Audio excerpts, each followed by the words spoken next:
Dear students, I welcome you to the lecture that deals with idealism and political philosophy of Immanuel Kant. After studying this lecture, you shall be able to understand the meaning of enlightenment and the concept of transcendental idealism of Immanuel Kant. You understand the political and practical philosophy of Immanuel Kant and define the categorical imperative and political sphere discussed by Kant, and to know about the authority of reason rather than authority of religion, to define the metaphysics of morals, the freedom or liberty, to understand the doctrine of right institutionalization of government according to Immanuel Kant, and finally to know about the influence of Kant's perpetual peace. To begin with, Immanuel Kant is an eminent philosopher and one of the Enlightenment thinkers in modern Western philosophy. His comprehensive and systematic works in epistemology, metaphysics, ethics, and aesthetics have made him one of the most influential figures. He critiques the operations of reason. He aims to provide an account of how reason is possible and what it can offer in our understanding of the world. He develops a moral philosophy which relies upon reason and aims to promote freedom, peace, and republicanism in political and international affairs. Immanuel Kant, born in 1724 in Königsberg, Germany, now it is a Russian Baltic city, Kaliningrad. He showed great aptitude for study at an early age and enrolled at the University of Königsberg, where he spent his entire career. Typical of the period, his early education was strict and punitive, focused on Latin and religious instruction over mathematics and science.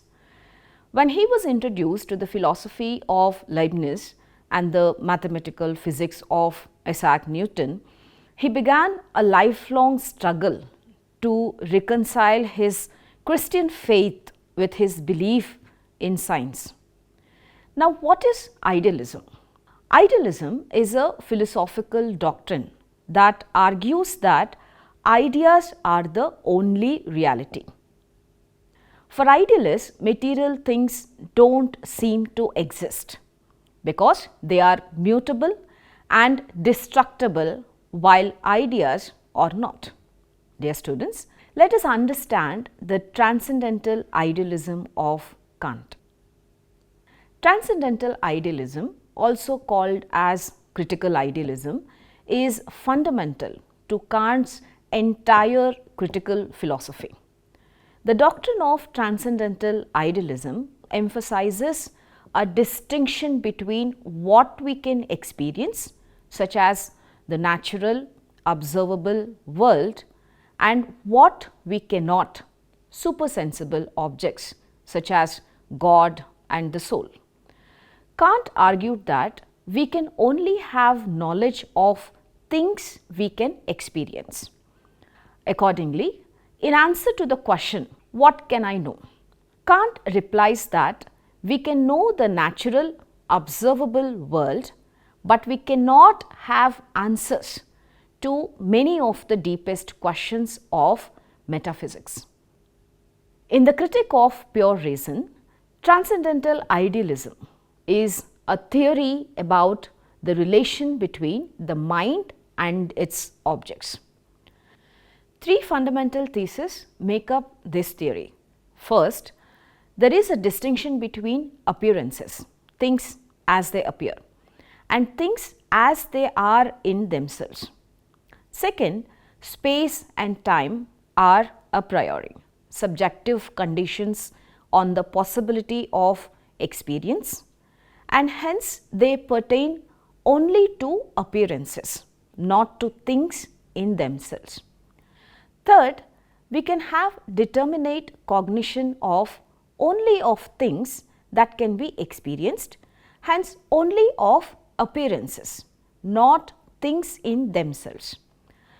Kant argues that space and time are merely formal features of how we perceive objects, not things in themselves that exist independently of us, or properties or relations among them. Objects in space and time are said to be appearances, and he argues that we know nothing of substance about the things in themselves of which they are appearances. Kant calls this doctrine transcendental idealism. According to Kant, his philosophical approach to knowledge transcends mere consideration of sensory evidence and requires an understanding of the mind's innate modes of processing that sensory evidence. He held that the human self or transcendental ego constructs knowledge out of sense impressions and from universal concepts called categories that it imposes upon them. Kant believed that ideas, the raw matter of knowledge, must somehow be due to realities existing independently of human minds. But he held that such things in themselves must remain forever unknown. Human knowledge cannot reach to them because knowledge can only arise in the course of synthesizing the ideas of sense. Kant's epistemological program is found throughout his critique of pure reason. Let us discuss about political and practical philosophy of Kant. Kant's fullest articulation of his political theory appears in the doctrine of right, which is the first half of Metaphysics of Morals. In line with his belief that a freedom grounded in rationality is what bestows dignity upon human beings. Kant organizes his theory of justice around the notion of freedom. I quote, "Any action is right if it can coexist with everyone's freedom in accordance with the universal law." Unquote. Implicit in this definition is a theory of equality in granting the same degree of freedom to everyone. Although a state, through the passing and enforcing of laws, necessarily restricts freedom to some degree, Kant argues that this is necessary for the preservation of equality of human freedom. This is because when the freedoms of all unchecked, the strong will overpower the weak and infringe on their freedoms, in which case freedoms will not be distributed equally, contrary to Kant's basic principle of right. Kant holds that republicanism is the ideal form of government. In a republic, voters elect representatives and these representatives decide on particular laws on behalf of the people. Representatives are duty bound to choose these laws from the perspective of the general will, a term Kant borrows from Rousseau, rather than from the perspective of the interests of any one individual or group within the society. Among the freedoms that ought to be respected in a just society are the freedom to pursue happiness in any way one chooses, so long as this pursuit does not infringe the rights of others, of course. Freedom of religion and freedom of speech. These last two are especially important to Kant, and he associated them with the ongoing enlightenment of humanity. Political philosophy is a branch of Kant's practical philosophy. It strongly depends upon Kant's core practical philosophy for its basis. Kant's practical philosophy and the categorical imperative that governs it were intended to form the ground not only for what is thought today to be ethics proper, but also for everything that broadly speaking had to do with deliberative human behavior. He defined practical philosophy as that concerned with, and I quote, rules of behavior in regard to free choice, unquote, as opposed to theoretical philosophy that concerned the rule of knowledge. Practical philosophy provided rules to govern human deliberative action. The groundwork for the metaphysics of morals provided Kant's main arguments that the categorical imperative is the supreme rule for human deliberative action. Now, categorical imperative and political sphere. Immanuel Kant argued that the supreme principle of morality is a principle of practical rationality that he dubbed categorical imperative. Kant characterized the categorical imperative as an objective, rationally necessary and unconditional principle that we must follow despite any natural desires we may have to the contrary.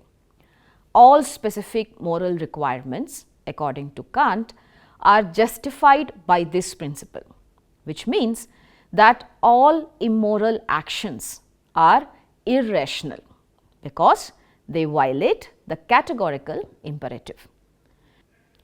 Kant's ethics are organized around the notion of a categorical imperative, which is a universal ethical principle stating that one should always respect the humanity in others and that one should only act in accordance with rules that could hold for everyone.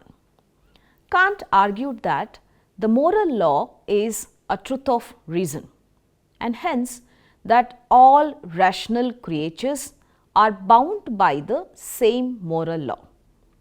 Thus, in answer to the question, what should I do? Kant replies that we should act rationally in accordance with a universal moral law. Moving ahead to authority of reason rather than authority of religion.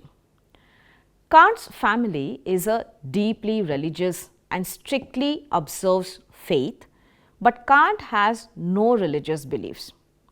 He desires to replace the authority of religion with the authority of reason, that is human intelligence. Kant viewed in book titled Religion Within the Bounds of Reason Alone, where he argued the historical religions have been wrong in the content of what they believed. They had launched the great need to promoting ethical behavior. The need still remained. In this context, Kant came up with the idea which he perhaps called categorical imperative, a strange sounding term first appeared in groundwork of the metaphysics of morals. Kant also argued that his ethical theory requires belief in free will, God and the immortality of the soul. Although we cannot have knowledge of these things, reflection on the moral law leads to a justified belief in them, which amounts to a kind rational faith. Thus, in answer to the question, what may I hope? Kant replies that we may hope that our souls are immortal and that there really is a God who designed the world in accordance with principles of justice. A central goal of Kant's philosophy of religion is to delineate what a proper church would be and to explain why we need it. The ideal church is one where confessions of belief are not required, but the attempt to live one's life in conformity with the moral law is. We must strive to build such a church because we each begin our lives radically evil, disposed to subordinate our moral obligations to our own happiness. In other words, the Kantian state allows for outer freedom, while the Kantian church focuses on enhancing our inner freedom. Kant's social philosophy links together his political and religious philosophies. We are to encourage those ways of thinking and behaving that will conduce to the realization of the ideal church and state and discourage those that oppose their establishment. Kant's enlightenment. Enlightenment is man's leaving his self-caused immaturity. Immaturity is the incapacity to use one's intelligence without the guidance of another. Such immaturity is self-caused if it is not caused by lack of intelligence, but by lack of determination and courage to use one's intelligence without being guided by another. Have the courage to use your own intelligence is therefore the motto of the Enlightenment. In an essay entitled "What is Enlightenment?", Kant contended that the Enlightenment marked a new way of thinking and eloquently affirmed the Enlightenment's confidence in and commitment to reason. All that is required for this enlightenment is freedom. The freedom for human to make public use of his or her reason in all matters. Freedom of speech and expression. The question may be arised, do we live at present in an enlightened age? The answer says no, because we hear people clamors on all sides. Don't argue. For example, the officer says, don't argue, drill. The tax collector says, don't argue, pay. The priest says, don't argue, believe. Here we have restrictions on freedom everywhere. Which restriction is hampering enlightenment and which does not or even promotes it? The answer is, the public use of a man's reason must be free at all times, and this alone can bring enlightenment among people. Dear students, let us discuss about metaphysics of morals, the freedom or liberty. The concept of freedom is the central normative and metaphysical concept in Kant's philosophy. Kant's book Metaphysics of Morals has two distinct parts: the doctrine of right, dealing with political rights, and the doctrine of virtue, dealing with ethical virtues. Kant sought to separate political rights and duties from what we might call morals in a narrow sense. He limits right by stating three conditions that have to be met for something to be enforceable as right. First, right concerns only actions that have influence on other persons, directly or indirectly, meaning duties to the self are excluded. Second, right does not concern the wish, but only the choice of others, meaning that not mere desires but only decisions which bring about actions are at stake. And third, Right does not concern the matter of the other's act, but only the form, meaning no particular desires or ends are assumed on the part of the agents.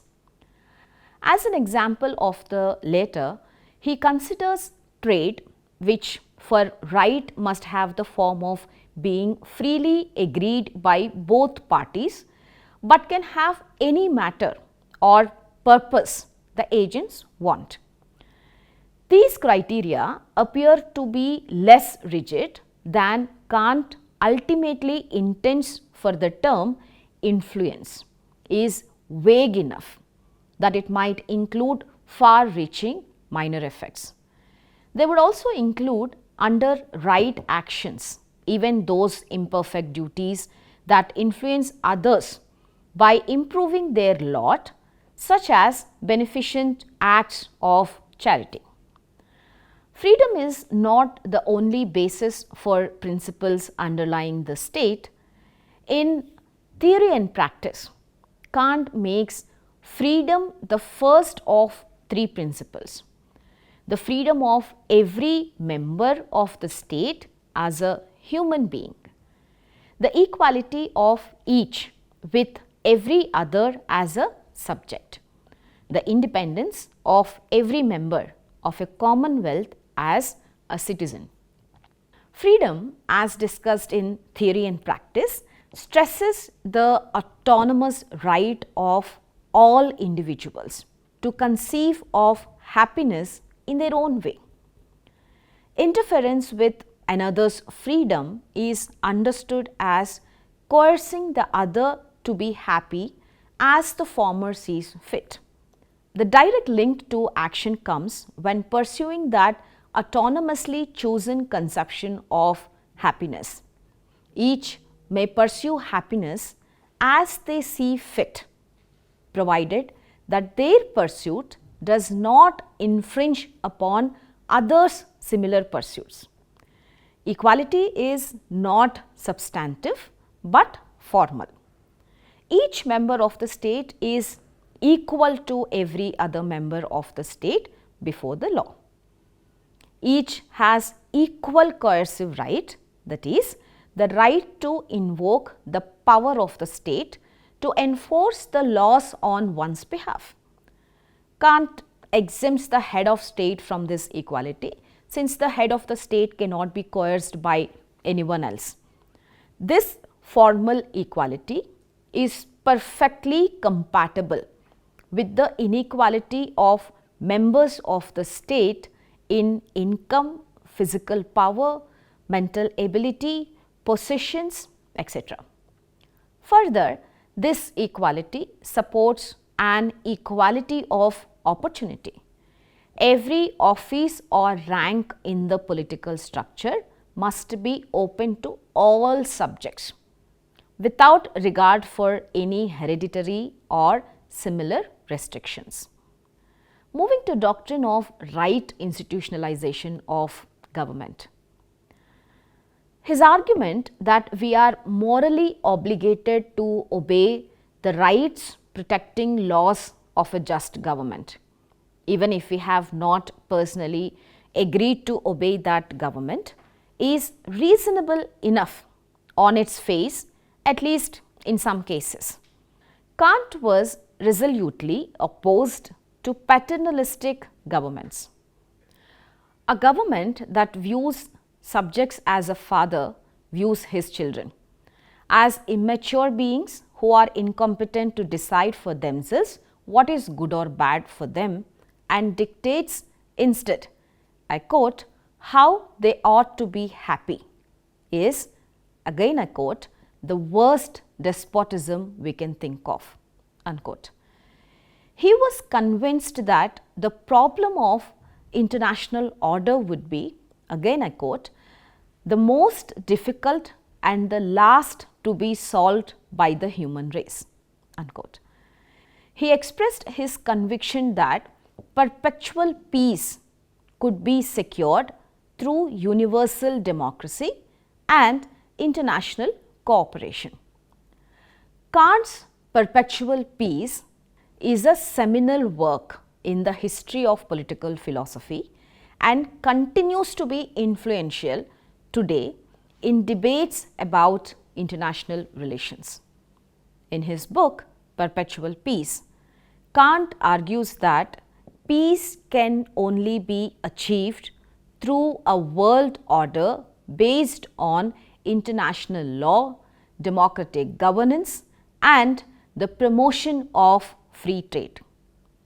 He argued that in order to establish a lasting peace, a system of international law must be established that would regulate the behavior of nations and prevent them from going to war. Kant believed that war was a result of a flawed system of international relations, where states pursued their own self-interest without regard for the interests of other nations. Kant also believed that a world federation of nations would be necessary to ensure peace. This federation would be based on democratic governance, where each nation would have an equal say in decisions that affected the world as a whole. Kant believed that this would help to ensure that the interests of all nations were taken into account and that no one nation could dominate the others.